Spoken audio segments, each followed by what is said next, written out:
What is up, everybody? It is Alex from Heavy New York calling from Zoom again, and this time we are here with Kåre of In the Woods. Thank you for being here, man. It's great to have you here.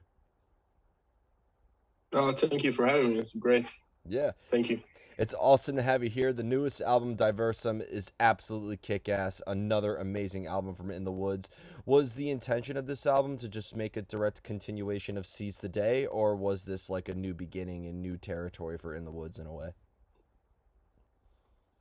Well, I think originally it was intended to be more of a follow-up to Seize Today in the musical journey, but we ended up changing our singer between those two albums, and it took a turn for something very different. So we were happy with the outcome. That it's very different from Seize Today, I think.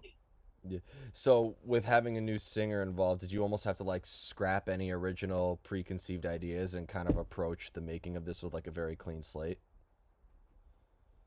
No, we had to take away three songs that were almost 100% recorded because of the former singer. So we had to add three new ones, which has a different feeling to it. But we kept other five songs from what was meant to be with the Jane Fogerty and vocals. We kept them for this album. They just turned out way better than we would expect Yeah. with the change in vocalists. Yeah.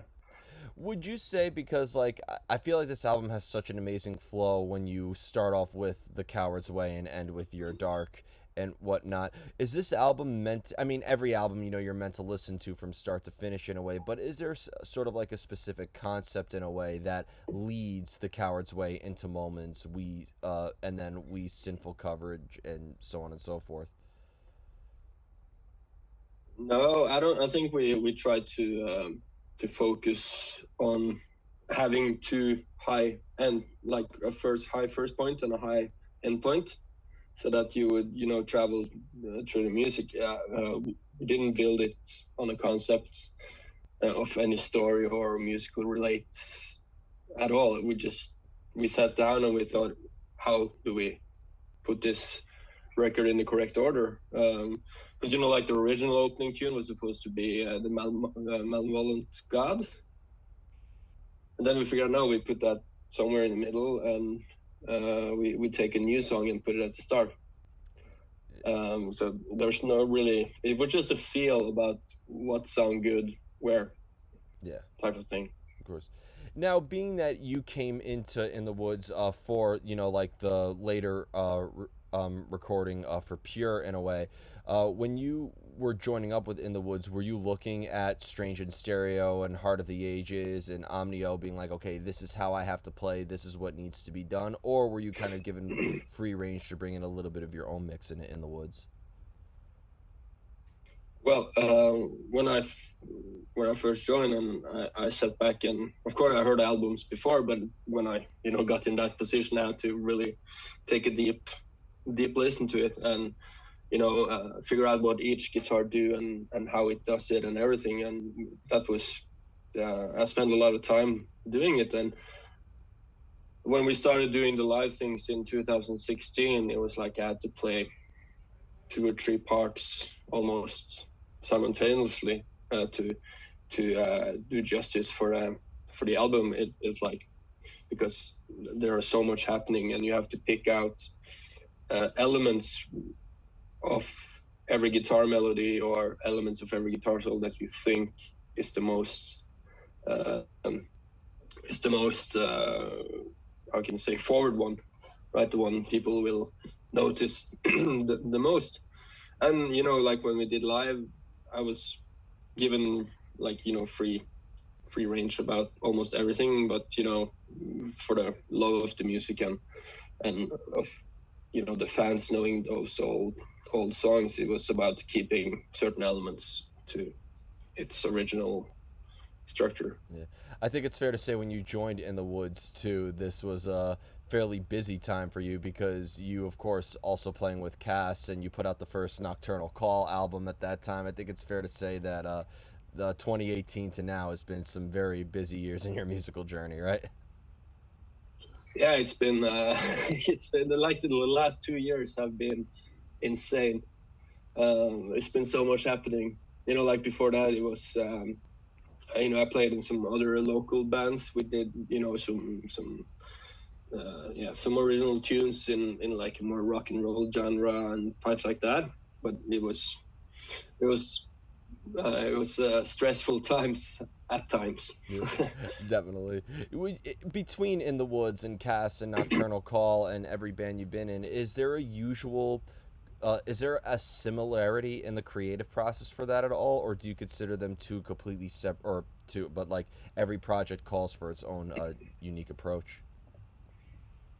Well, for cause, because it's my, how can you say, my it's my way of emptying my head, and I can do it exactly how I want it because it's my own project. So there it is. Whatever tiny idea I have, I record it and I put it away, and I take it up later. Within the Woods, it's more um, different because we are five people that writes together. So you just bring in like single ideas or you know riffs and whatnot.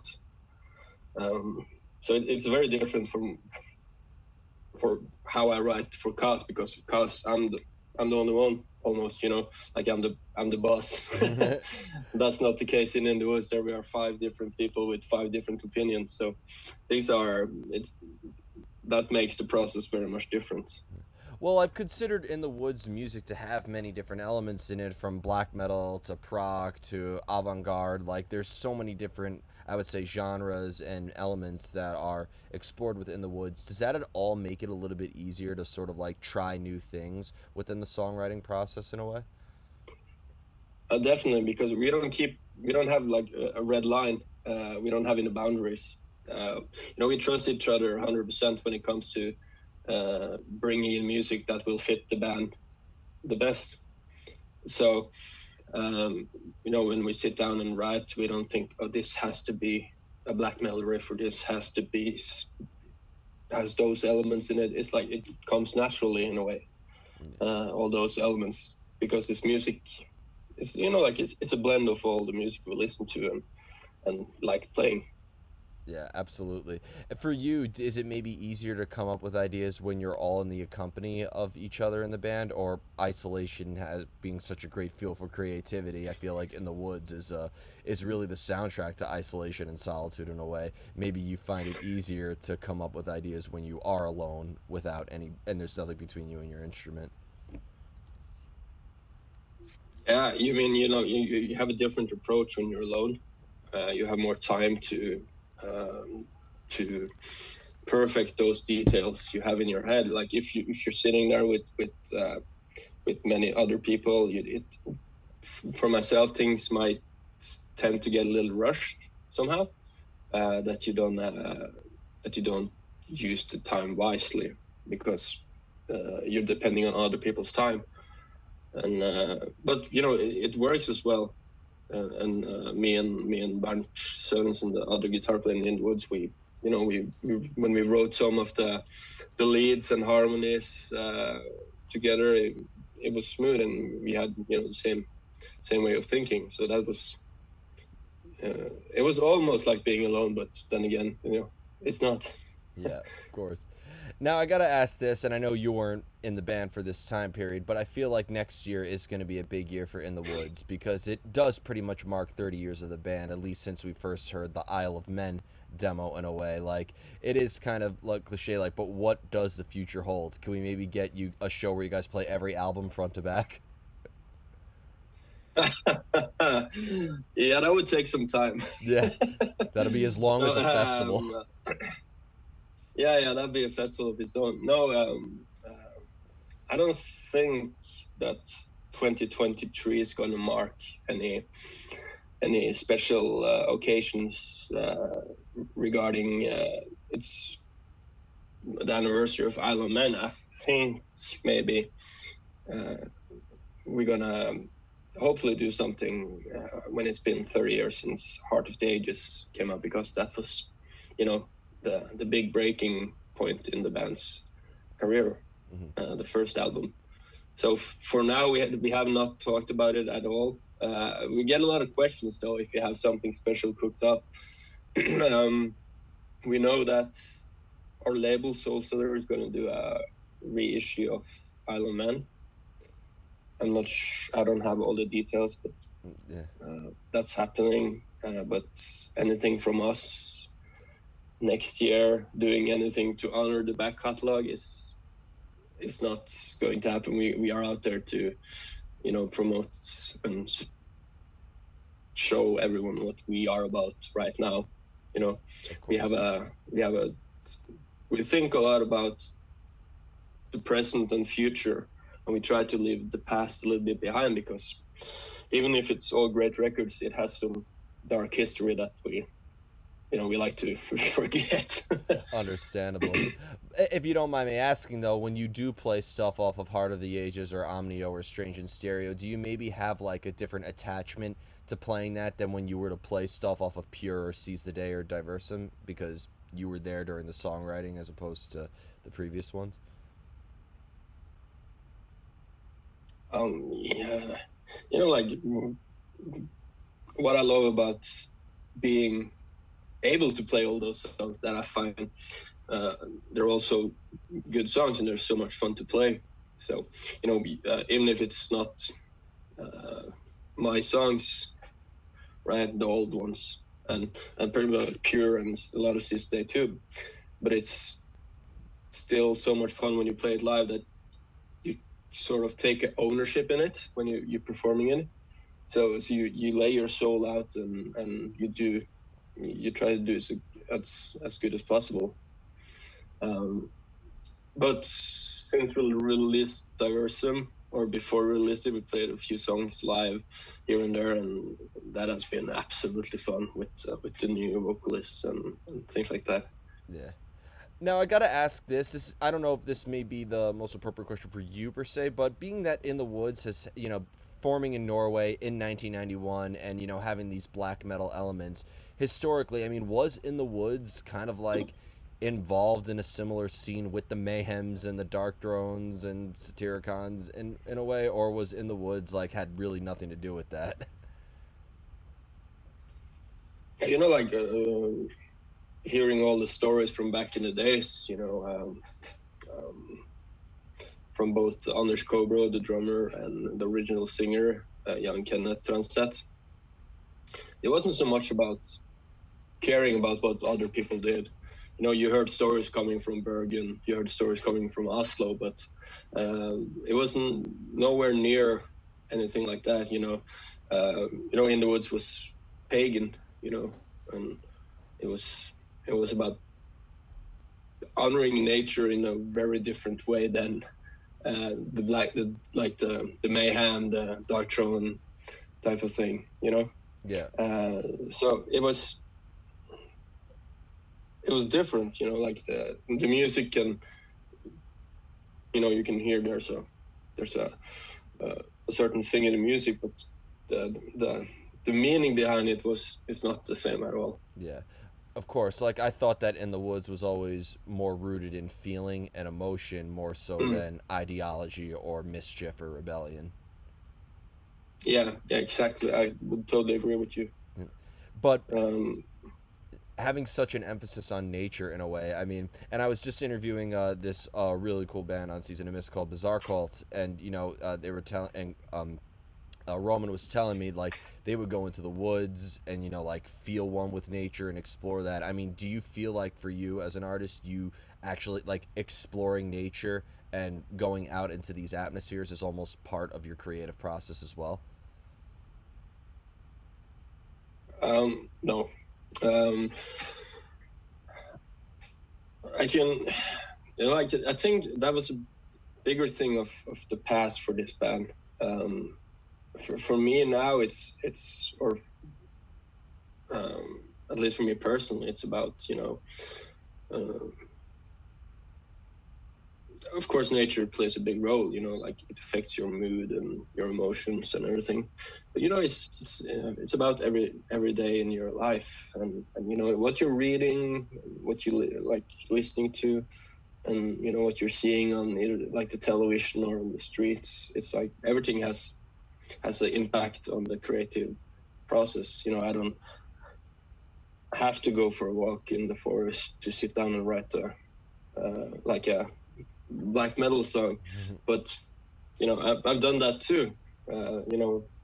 Go out and put on some old black metal, wandering the forest, but it's not very much myself to do that. Well, I never understood how you could replicate an emotion you feel in the forest and then go into a recording studio when you're surrounded by anything that you wouldn't find in a forest. I mean, they don't have exactly, mixing boards and Pro Tools in the forest. So, like, it always, That's true. Yeah. like, how do you replicate an emotion that you found in a forest in a recording studio anyway? That's very hard. Like I think it's about trying to replicate the feeling you had, like that you replicate your own feeling. You try to feel, what did I feel when I was there, and you try to bring that back. Mostly, I think it's about thinking about the forest. You're sitting here in front of your computer or your studio, and you think about the forest. What do you feel? Okay, I'm going to play something, and Yeah. that's sort of how I think most of it is done. I just find it so ironic a band called In the Woods actually doesn't rely on the forest as much as other like black metal bands have been. I find like an irony Yeah, behind that. yeah, Yeah. Um, yeah, yeah, definitely. yeah. But reflecting that emotion that you told about, like, because sometimes if you're working on a song for a long period of time, or you feel something and you can't work on it till a couple of days later, do you really feel like you could retain an emotion? Do you almost feel like you could bottle that up in a way, or because anything could happen between that feeling and you going into the place to record it? So Like I don't think you can replicate your feelings, but you can try and remember what you felt feeling that feeling, sort of thing. Like it's very hard to explain if you felt sad or happy, or um, how your feeling spectrum is working. But for me personally, it's if or when I'm writing based on feelings, it's usually when I start off by feeling like nothing, almost bored, and I pick up a guitar, and 5, 6, 7 hours goes by, and you have this completely work ethic based on something that showed up during those hours that just kept you going and going and going. It's like, but it's different for every person. If you ask, for example, our singer, he probably says something far different than I am. of course. And you led me perfectly into the final question. How do you know when you are finished with a song? I don't know. Um, I think you come to a point um, where you feel, when you're listening back to it again and again and again, and you keep adding stuff, but when you're adding it, you take it away again, and you think, no, if I do more now, it's just going to get me more work, sort of thing. Um, there's like plenty of like examples on that on the new album, regarding like keyboards and everything. Like, I've got to put a lot of this and this and this. We're like, no, this is cool. This is how we want it to sound. And then it turns out more simpler, but more pure in the sound wise. Yeah. There's plenty of songs that are always start off going one way and end up taking a completely different direction. Yeah, but that's the fun about music. You never know. When you start with that one riff or that chord or that melody, you never know uh, where it's going to end. Absolutely. Absolutely. It's like that with an interview too. You never know where an interview is gonna take you as well when you talk with people. So I think just anything pertaining to music, I think that's the beauty of it, the unknown. I feel like music, all music, regardless of the style, makes people overcome the fear of the unknown in a way, showing that the unknown can actually have some really cool discoveries within it. Yeah, it's a like when you're writing music, you never, as you say, you never know what your next step will be, and sometimes you don't even know how to do the next step until you just done it, Of and course. then you've done it and you're like, oh shit, how did I do that? And Yeah. Right. so the process is, it's a lot of fun and much frustration at some points. Yeah. But again, wouldn't trade it for anything else. So, No, it's something about it. of course. So before we go, I want to thank you so much for your time today. It feels so great to have In the Woods on this channel. Is there just anything else that with In the Woods that you would like to promote with the release of Diversum? Is there a chance you could bring In the Woods to the U.S. one day? We would love to have you here. Yeah, we would love to come back.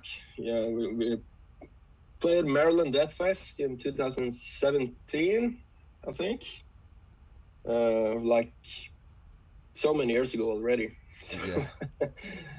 so now we want to come back. And we want to, we want to play everywhere. But it's different times, and things are much harder to do now than 3 years ago. Everything has changed. But hopefully, we will be able to travel around and play Diversum for everyone. This is an album we're very proud of. Yep. And it's an amazing album. If you haven't checked it out, everybody be sure to check out Diversum by In the Woods. And we will smuggle you here into the U.S. if need be. Brilliant. That's perfect. Thank you so much. Can't wait. Thank you so much. Everybody, In the Woods, Diversum out now. Be sure to check it out. We will see you next time on Heavy New York.